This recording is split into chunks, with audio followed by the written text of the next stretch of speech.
I knew something was wrong the moment I saw Deborah standing on my front porch at 7 in the morning, clutching a manila folder like it contained state secrets. The woman had that look on her face, the one that said she'd been waiting all week to ruin someone's day, and today I was the lucky winner. "Warren Emerson," she said, not bothering with pleasantries. "I'm here on behalf of the Pine Ridge Homeowners Association to deliver this notice of violation and fine."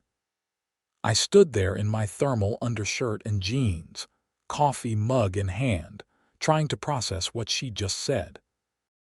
It was February in northern Colorado, specifically in the small development of Pine Ridge just outside Fort Collins. We'd gotten hammered with snow for the past 2 weeks, and I'd spent countless hours on my plow truck clearing the private road that ran through our neighborhood. The same road that Deborah and her cronies used to get to their houses at the far end of the development. "What violation?" I asked, genuinely confused. She opened the folder with theatrical flair. "According to HOA bylaws section 12.4, residents are prohibited from creating unsightly visual disturbances that diminish the aesthetic value of the community. Your snow tire tracks have been deemed excessive and unattractive." I blinked at her. "My tire tracks?" "From your plow truck," she said, pointing at my Ford F-350 with the heavy-duty plow attachment sitting in my driveway. "You've been leaving deep ruts in the snow on the main road. It looks terrible. The board voted unanimously to fine you $500 per occurrence. We've documented 17 separate occasions over the past 2 weeks. That's $8,500. The coffee in my hand suddenly felt very hot. "You're fining me for plowing the road that would be completely impassable if I wasn't plowing it." "We're fining you for the unsightly tracks," Deborah corrected, her thin lips pressed into a satisfied line. "If you're going to plow, you need to do it in a way that doesn't leave visible marks in the snow." I stared at her for a long moment, waiting for the punchline. It never came. "Deborah, that's physically impossible. Plows leave tracks. That's how they work." She thrust the papers at me. "You have 30 days to pay the fine. If you continue to violate this bylaw, additional fines will be assessed. Good day, Warren." She turned on her expensive winter boots and marched back to her silver Lexus SUV, leaving me standing in the doorway holding what had to be the most ridiculous fine notice in HOA history. I went inside and actually read the thing. Sure enough, there were 17 different photographs attached, each showing my tire tracks in the snow on our private road. Someone had gone out there with a camera and documented every single time I'd plowed.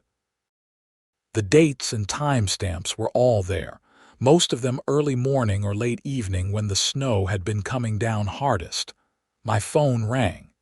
It was my neighbor, Marcus Thompson, who lived 3 houses down. "Did you get a visit from the Wicked Witch this morning?" he asked.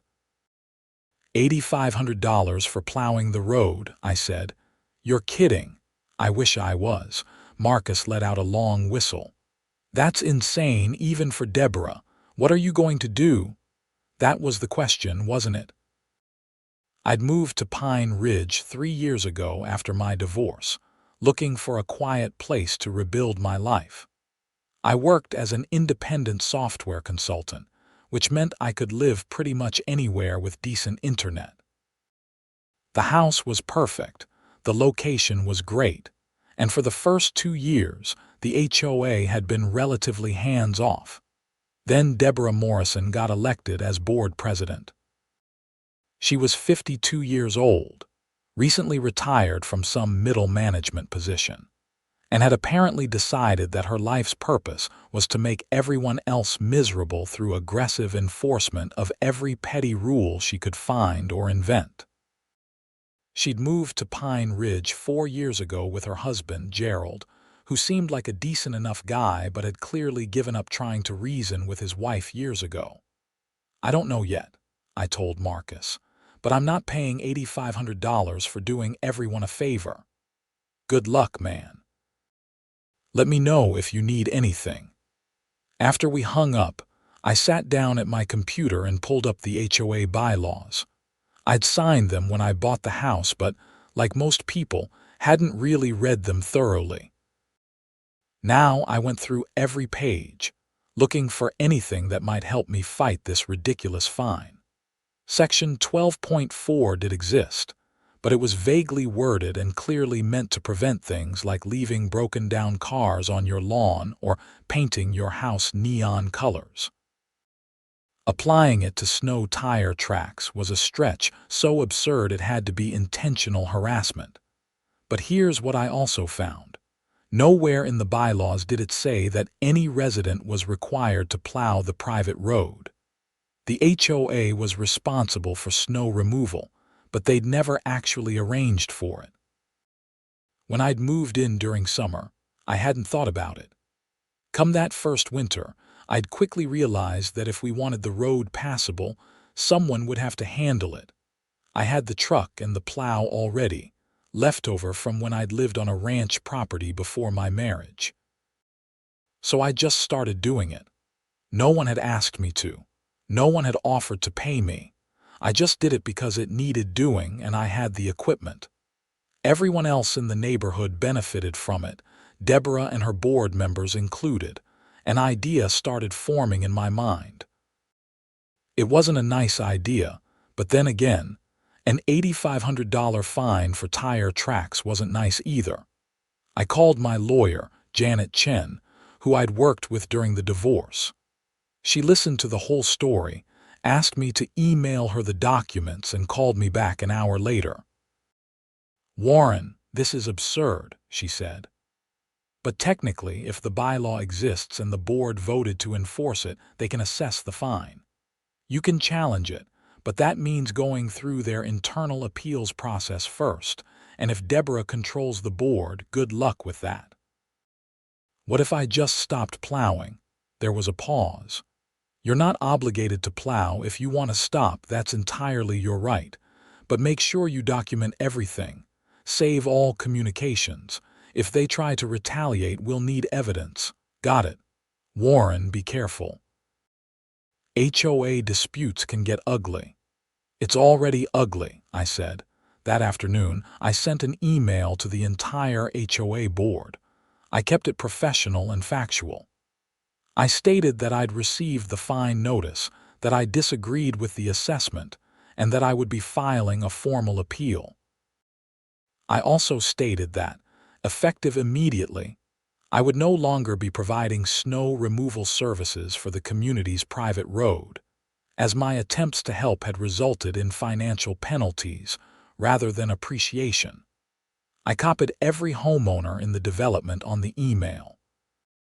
There were 32 houses in Pine Ridge, stretched along the private road that connected to County Road 54. My house was the second one in, right near the entrance. Deborah and the other board members, including Vice President Susan Carmichael and Treasurer Robert Hayes, all lived at the far end of the development, at least half a mile from the county road. The responses started coming in within minutes. Most of my neighbors were supportive. Several offered to chip in to help pay the fine. Others expressed outrage at the board's decision. A few people who lived near the entrance, like Marcus, said they understood my position completely. Then came Deborah's response. It was sent just to me, not to the full list. "Your refusal to comply with HOA regulations and your decision to stop maintaining the road will be noted. The board will be discussing additional actions at our emergency meeting tonight. This behavior is unacceptable and will have consequences." I forwarded it to Janet, then sat back and waited. The snow started again that evening. Colorado weather in February was unpredictable and harsh. This was a big system too, the kind that dumps 8 or 10 inches overnight. I watched it come down from my living room window, sipping whiskey and wondering if I was doing the right thing. My phone rang. It was Linda Patterson, who lived 4 houses down from me. She was a retired school teacher, widowed, and one of the kindest people I'd ever met. "Warren, honey, I just wanted you to know I think what they're doing to you is terrible," she said. "Don't you worry about not plowing. We'll manage." "Thanks, Linda, I appreciate that. Deborah Morrison is a bully, plain and simple. Someone needed to stand up to her eventually. I'm just sorry it fell on you." After Linda, I got a few more calls. Tom Wheeler, who lived near me, offered to help figure out an alternative solution. Amy Richardson, who had 3 kids and a husband who traveled for work, expressed frustration with the whole situation but understood my position. Then, around 9 at night, my doorbell rang. I looked through the peephole and saw Gerald Morrison, Deborah's husband. I opened the door.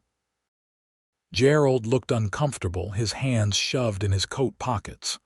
"Warren, I'm sorry to bother you so late." "It's fine, come in." He shook his head. "I can't. Deborah would kill me if she knew I was here. I just wanted to say that this whole thing is crazy." I told her that. I told her she was being ridiculous, but you know how she is when she gets an idea in her head. "I do," I said carefully. "The board meeting tonight, they voted to assess daily fines if you don't resume plowing. $200 per day that the road remains unplowed after a snowfall." My jaw tightened. They can't be serious. She's serious. Susan and Robert went along with it. "Look, I don't know what to tell you except that I'm sorry. This isn't right." "Why do you stay with her, Gerald?"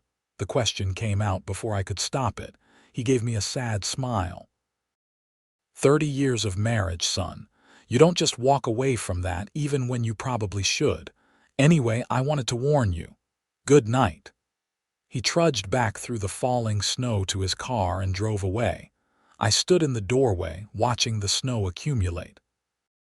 By morning, the road would be impassable for regular vehicles. Everyone would need 4-wheel drive, high clearance, or chains, and I wasn't going to do a damn thing about it. I slept better than I had in weeks.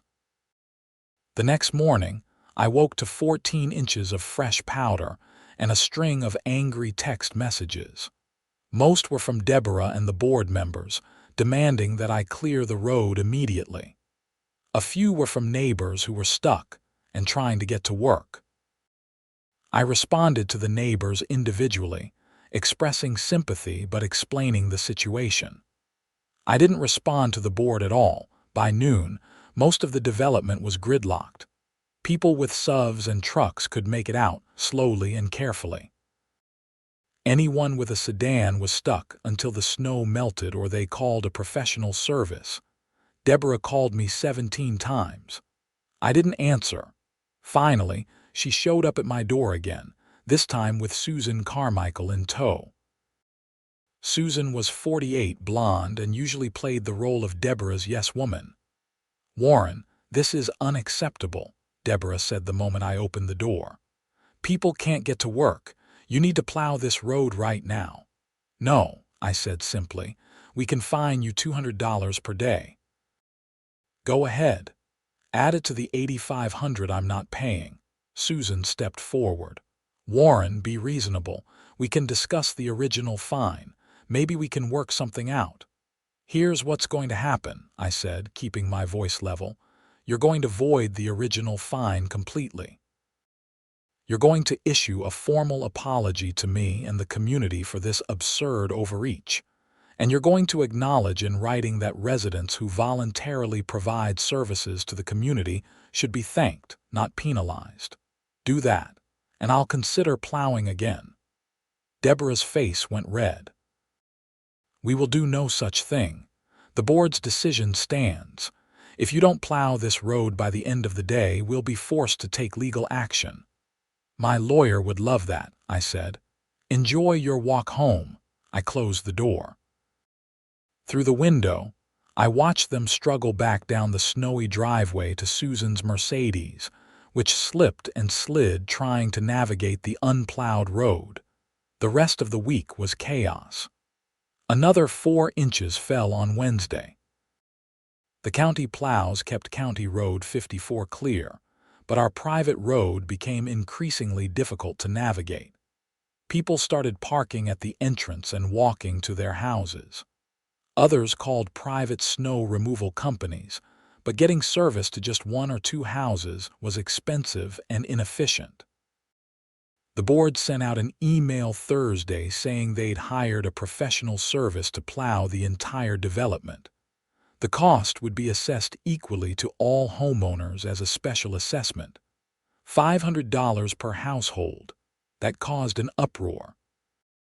People who had been neutral suddenly had a financial stake in the dispute. They wanted to know why we were paying $500 each when Warren had been doing it for free. The board's response was that Warren had proven unreliable and had abandoned his duties. I sent my own email, politely pointing out that I had never had any duties to begin with, that I'd been plowing as a volunteer courtesy, and that the board had responded to this free service by fining me $8,500. My neighbors were not happy with Deborah at all. The professional service showed up Friday afternoon. They did an adequate job, though their industrial plow left even deeper ruts than my truck ever had. I took photographs and videos, documenting everything. No one from the board said a word about the unsightly tracks this time. Over the weekend, I started getting visitors. First was Tom Wheeler, who wanted to organize a recall petition against Deborah and the board. Then came 3 other families who felt the same way. By Sunday evening, we had enough signatures to trigger a special election under the HOA bylaws. Deborah must have heard about it because Monday morning I received a certified letter. The HOA was suing me for breach of contract, claiming that I had established a pattern of providing snow removal services, and that by stopping, I had caused financial harm to the community. They wanted $10,000 in damages. I called Janet immediately.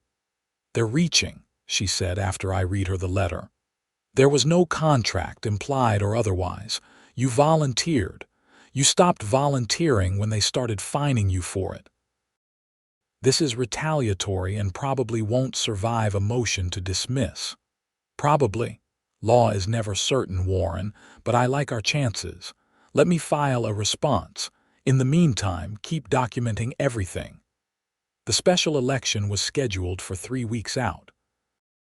The recall petition had been signed by 21 of the 32 homeowners, well over the required threshold.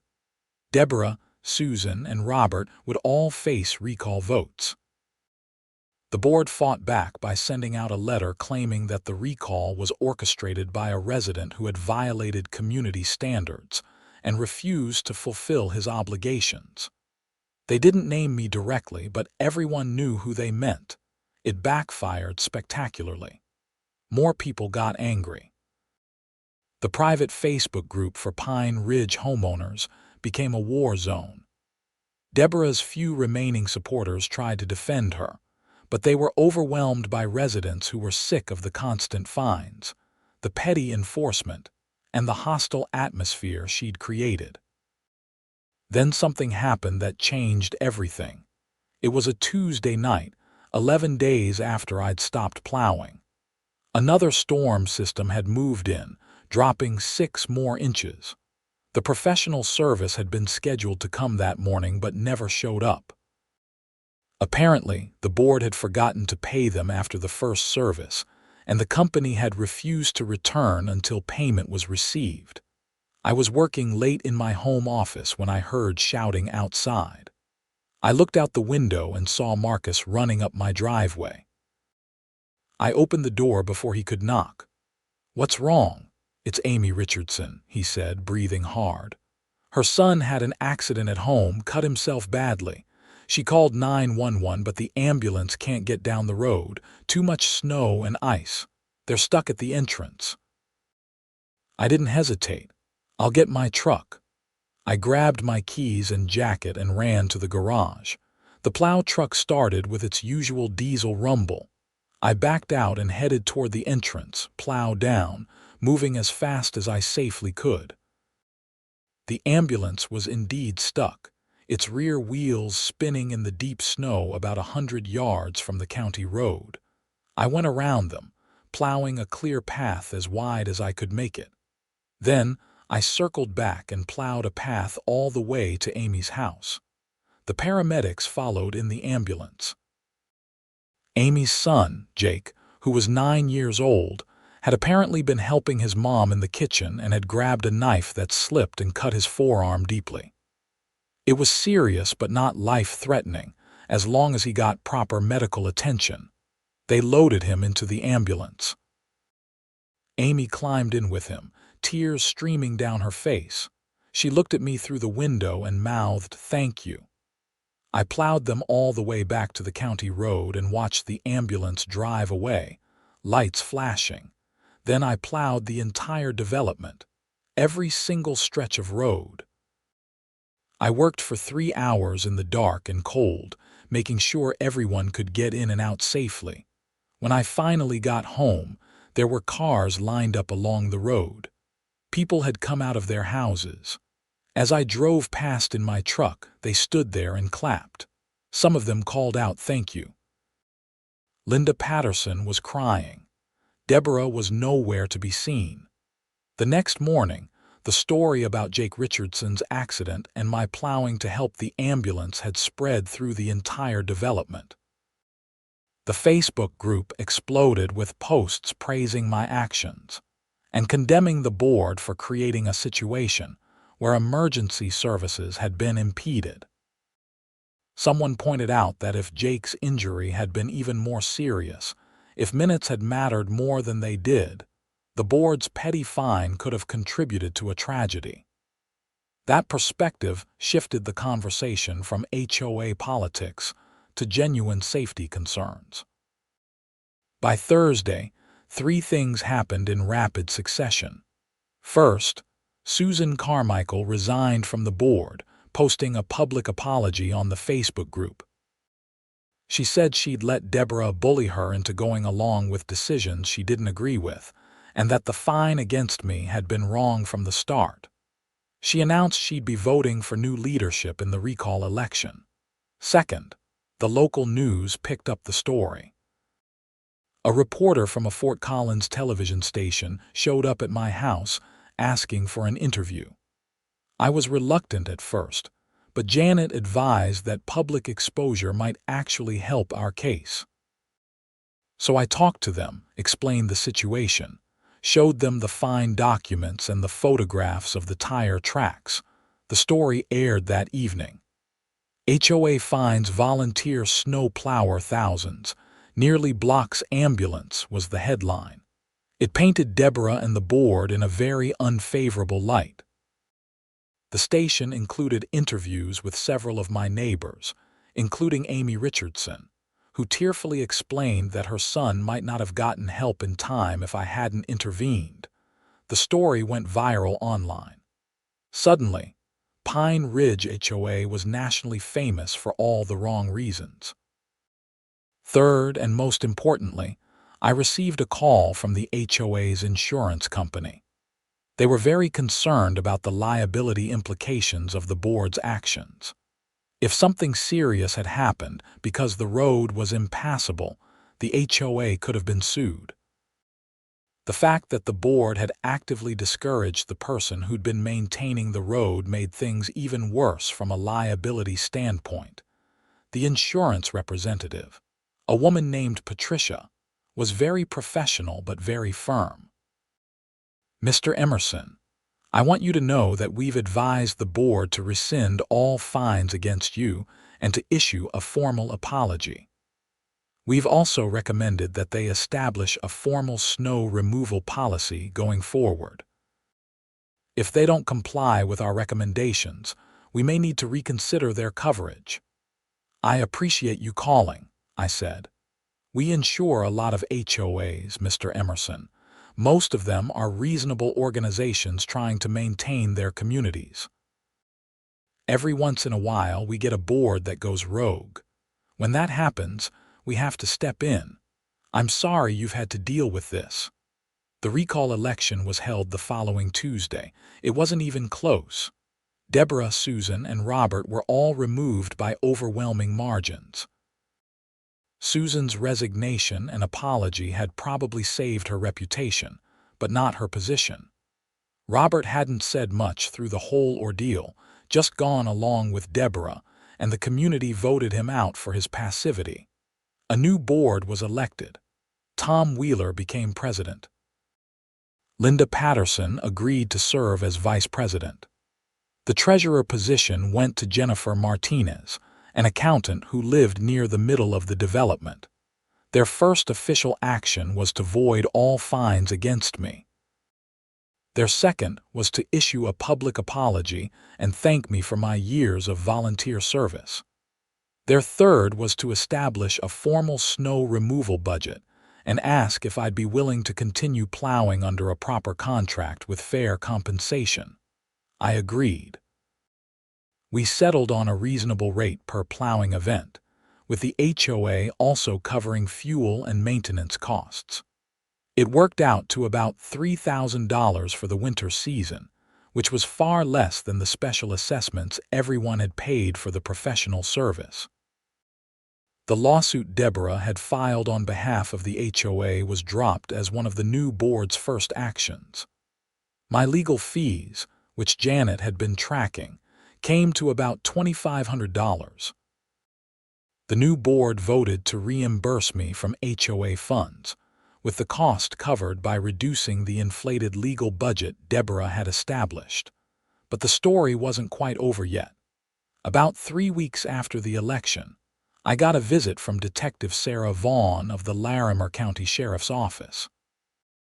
She was investigating complaints about the previous HOA board's finances.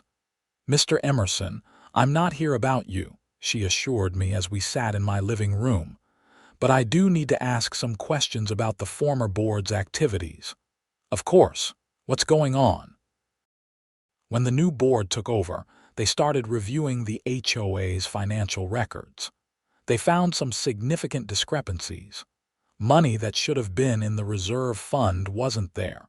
Payments to vendors that don't match up with services received. That kind of thing. "You think Deborah was stealing? We're investigating.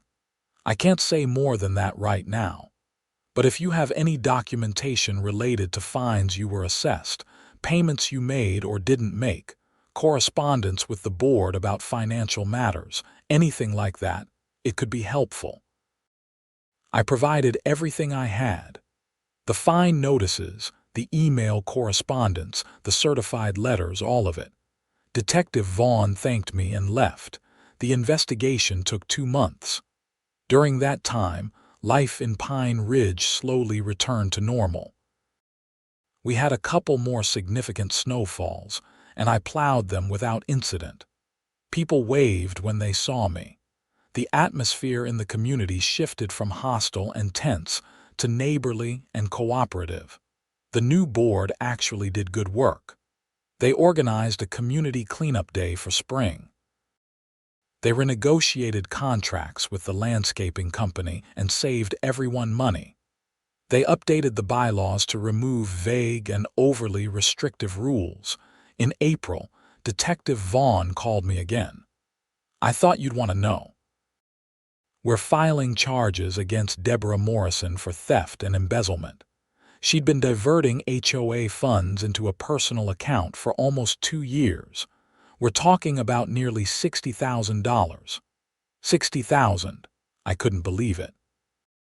The excessive fines, the special assessments, the inflated contracts with vendors who were kicking back money to her. It was a whole scheme. Robert Hayes was involved too, though to a lesser extent. We'll be charging him as well." "What about Susan Carmichael?" "She cooperated fully with the investigation. It appears she genuinely didn't know what was happening with the finances. Deborah kept her focused on enforcement and rule violations while handling the money herself." "What happens now?" "Criminal trial. Given the amount and the duration, they're looking at serious prison time if convicted.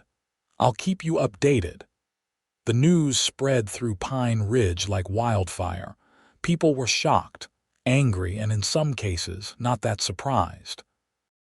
Looking back, Deborah's aggressive fine policies had generated a lot of revenue that should have gone into the community's reserves, but had apparently gone into her pocket instead.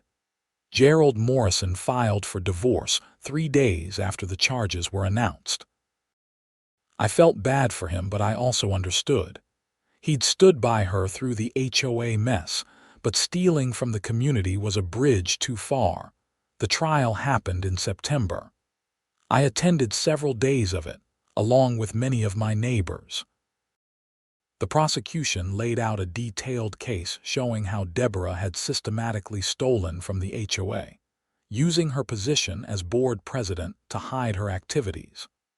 Robert Hayes had helped her doctor the financial reports and had received about $15,000 for his trouble. The evidence was overwhelming. Bank records, forged invoices, email correspondence. Deborah's lawyer tried to argue that she'd just been managing the funds poorly, not stealing, but it didn't fly. The jury convicted her on multiple counts of theft, embezzlement, and fraud. She was sentenced to 6 years in prison. Robert got 3 years. They were also ordered to pay full restitution to the HOA, though given their financial situations, actually recovering the money was going to be difficult. I was in the courtroom when the sentence was read. Deborah didn't look at anyone, just stared straight ahead as the judge detailed her crimes and their impact on the community she'd been elected to serve. It was a sad ending to a situation that never should have happened in the first place. By the time winter came around again, life in Pine Ridge had settled into something comfortable and sustainable. The HOA was running smoothly under Tom Wheeler's leadership. The finances were transparent and properly managed. The rules were reasonable and fairly enforced.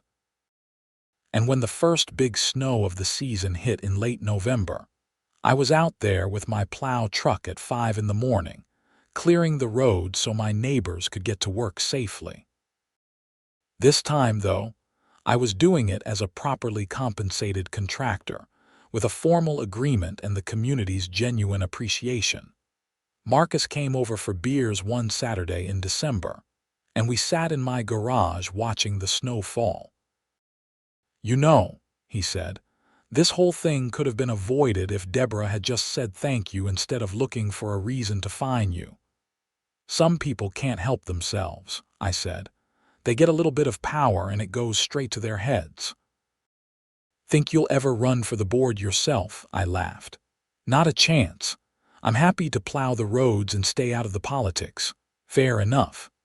We drank our beers in comfortable silence, watching the snow accumulate on the driveway.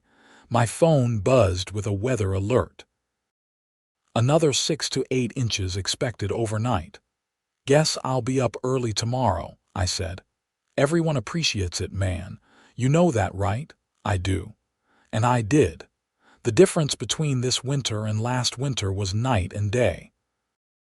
Back then, I'd been plowing out of a sense of neighborly duty, not expecting anything in return, but certainly not expecting to be punished for it.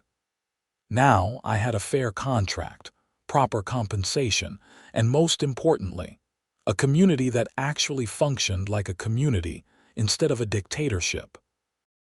Linda Patterson organized a holiday party at the community clubhouse in mid-December. It was the first social event the HOA had hosted in years, and almost everyone showed up. There was food, music, kids running around, and a genuine sense of camaraderie that had been missing before. Tom Wheeler pulled me aside at one point. "Warren, I wanted you to know that we're going to put a plaque up at the entrance, something about the importance of community members who volunteer their time and effort. We haven't finalized the wording yet, but I wanted your input."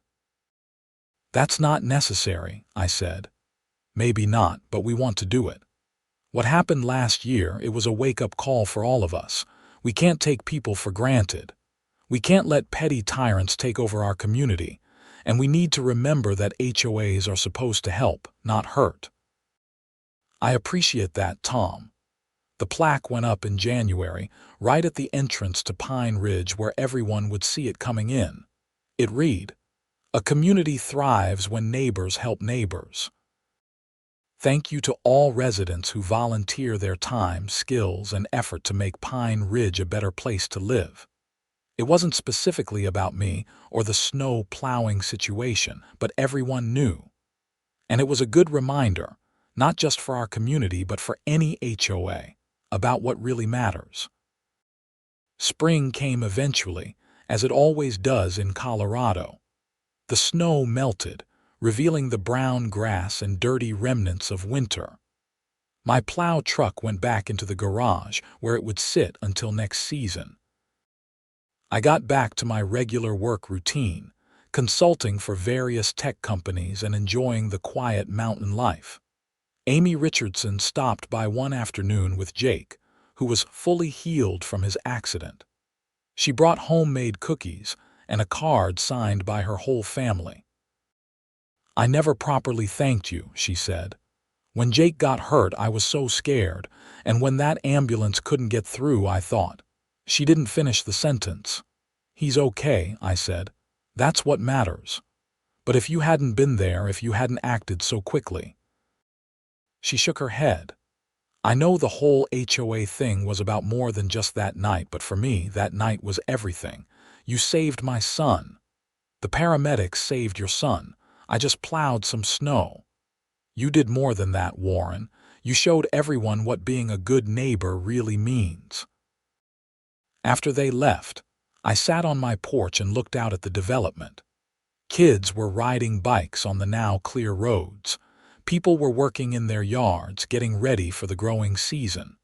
Someone was grilling, and the smell of barbecue drifted through the air.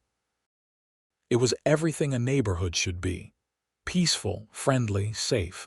My phone rang. It was Janet Chen. "Warren, I wanted to let you know that the restitution hearing is scheduled for next month. The court is going to try to get as much of that $60,000 back as possible. You'll probably see a portion of your legal fees reimbursed." "That's good news." "It is. How are things otherwise?" "Good. Really good, actually. The new board is great. The community feels different, better." "I'm glad." "You know, in all my years practicing law, I've dealt with a lot of HOA disputes. Most of them are petty and ridiculous. But what happened with you, it actually meant something. You stood up to a bully and exposed genuine corruption. That's rare. I just wanted to not be fined for helping people." She laughed. "Sometimes the simplest motivations lead to the biggest changes. Take care, Warren." Summer in Pine Ridge was beautiful. The mountains were green, the weather was perfect, and the community continued to thrive under sensible leadership.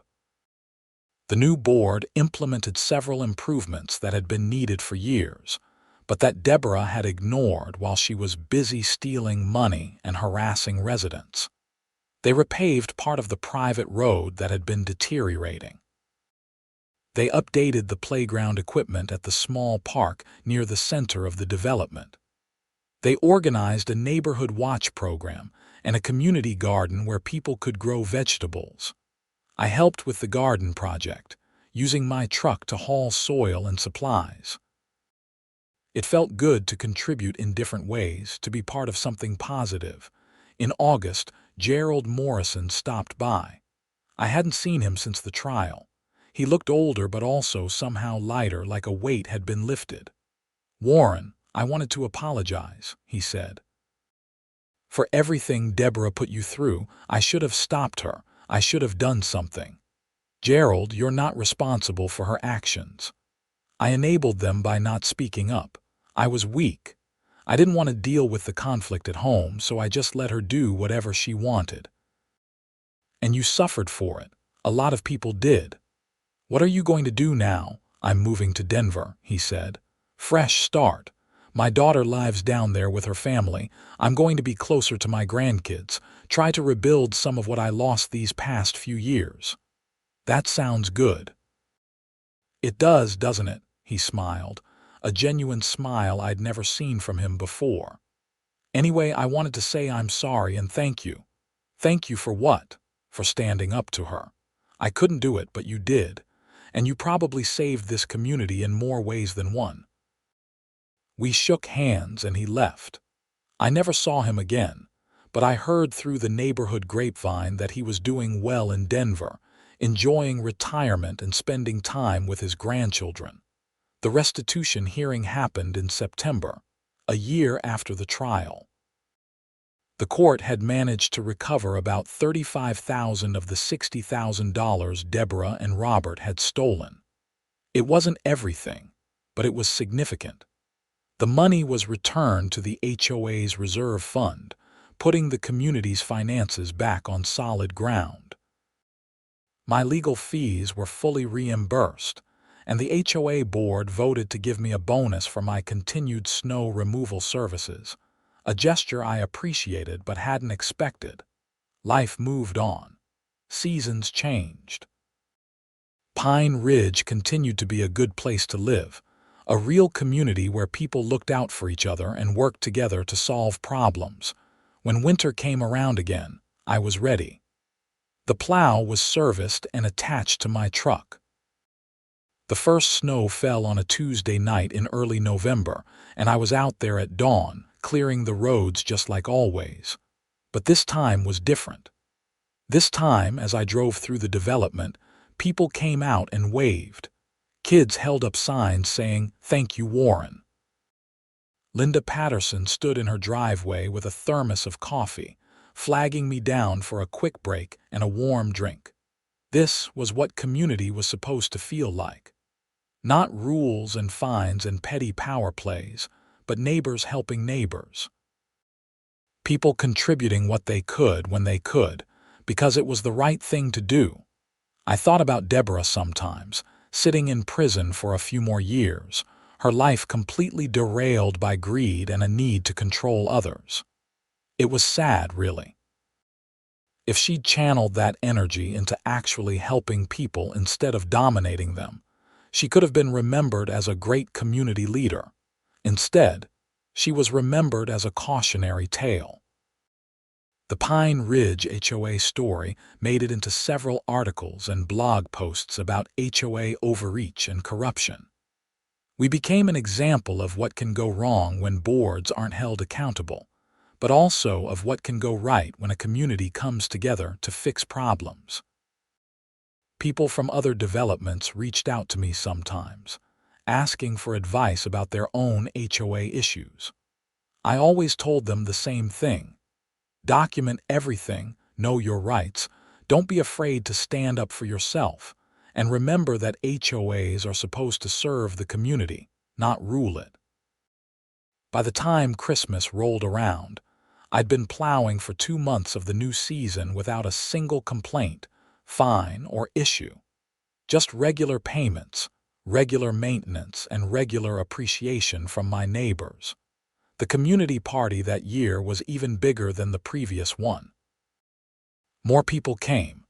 There was more food, more laughter, more of the genuine warmth that had been missing during the Deborah years. Tom Wheeler gave a short speech thanking everyone who'd helped make Pine Ridge what it was. He specifically mentioned the volunteers who'd worked on various projects throughout the year. When he got to my name, people applauded for a long time. I wasn't comfortable being the center of attention, but I accepted it gracefully, because it wasn't really about me. It was about what we'd all learned together. That standing up to bullies matters, that corruption needs to be exposed, and that communities work best when everyone contributes, and no one person has unchecked power.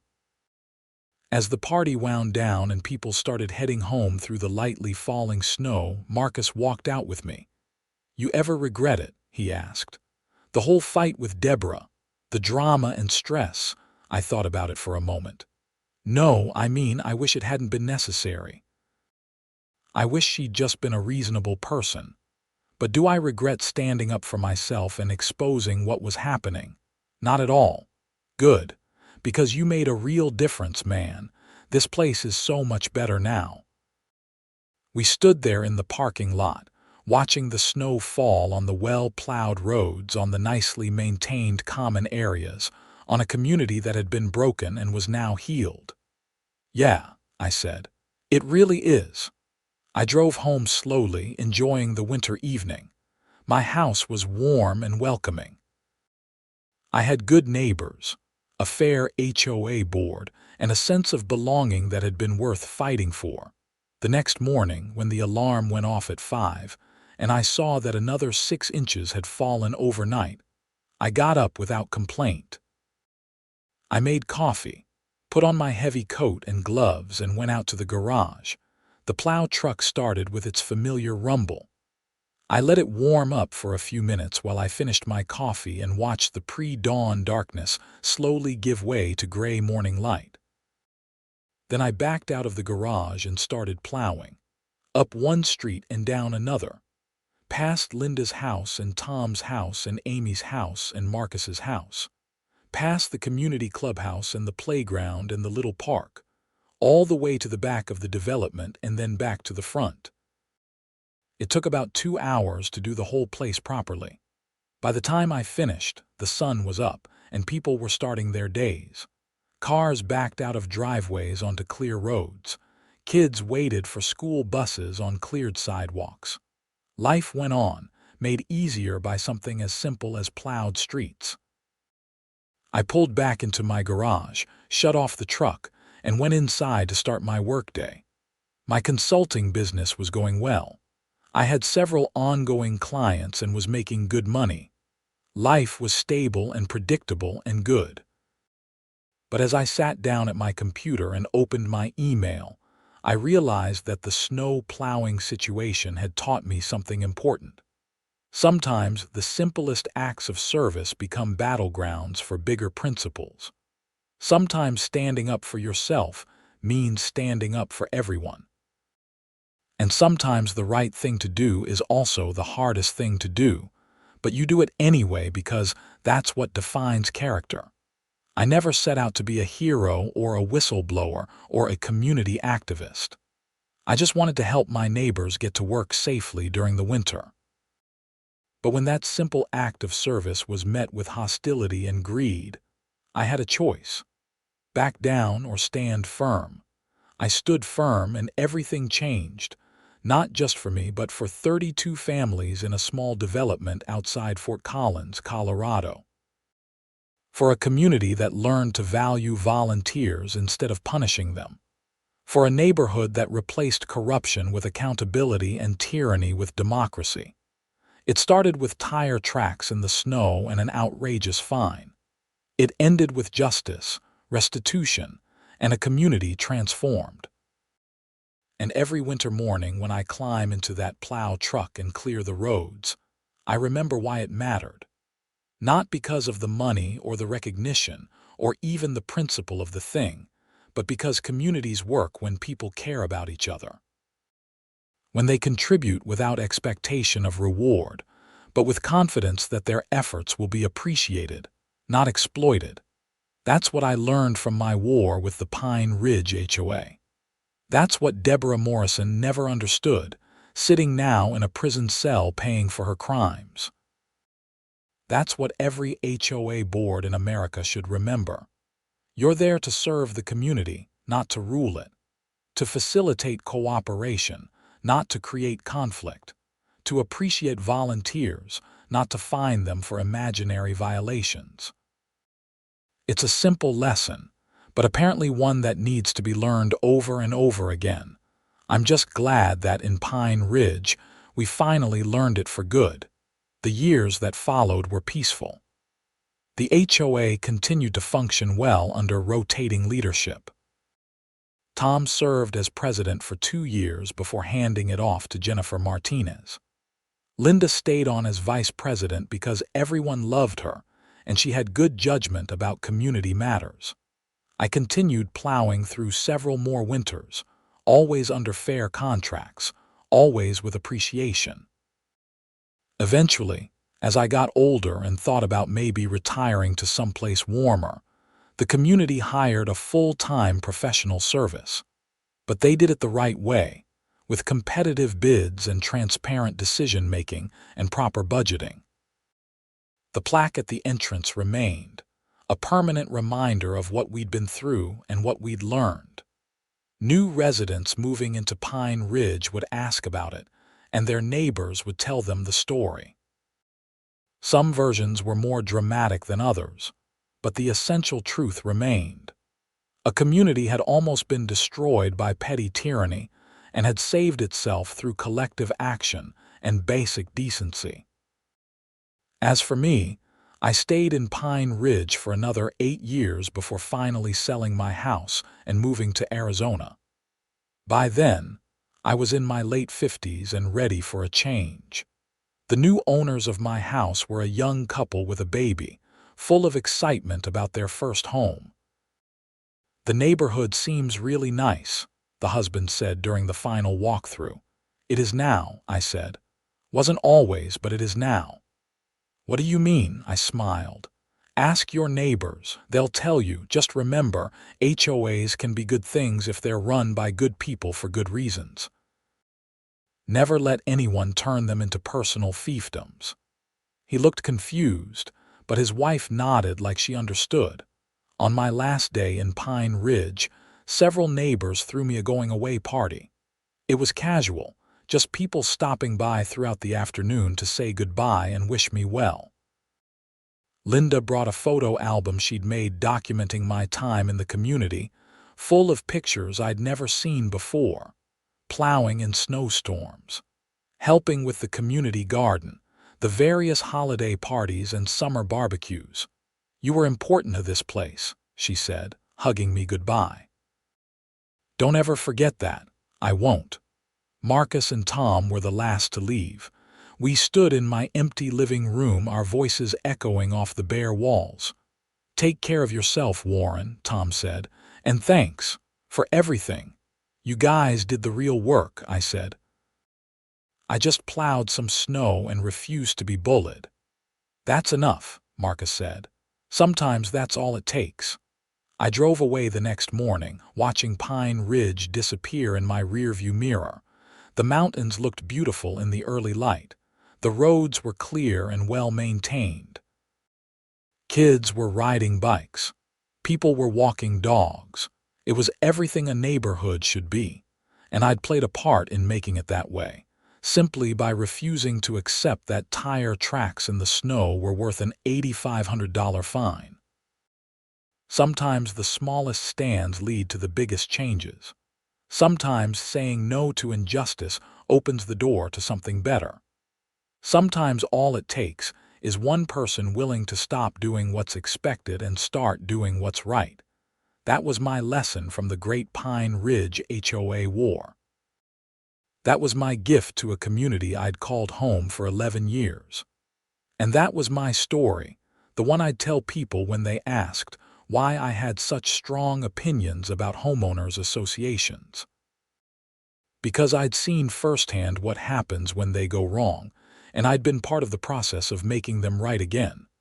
I'd lived through the fines and the lawsuits and the drama. I'd watched a petty tyrant fall and a community rise. I'd learned that ordinary people can make extraordinary differences when they refuse to accept the unacceptable. And I'd learned that sometimes the most powerful form of protest is simply to stop doing the thing they're punishing you for and let the consequences speak for themselves. Winter in Arizona doesn't require snow plowing. I don't miss the early mornings or the cold or the physical strain of pushing snow around for hours. But I do miss the sense of purpose, of contributing something essential to a community that appreciated it. Still, I carry those lessons with me. When I see injustice now, in whatever form it takes, I think about Deborah Morrison and her manila folder full of photographs of tire tracks. I think about standing on my porch and saying no. I think about the ambulance stuck in the snow, and the little boy who needed help and the community that came together when it mattered most. And I remember that change is always possible. Justice can prevail, and sometimes all it takes is one person willing to stand up and say enough is enough. That's my story. That's how an $8,500 fine for snow tire tracks led to criminal convictions, community transformation, and a lesson in civic engagement that I'll carry for the rest of my life. It started with snow and ended with justice. And in between, a whole community learned what it really means to be neighbors.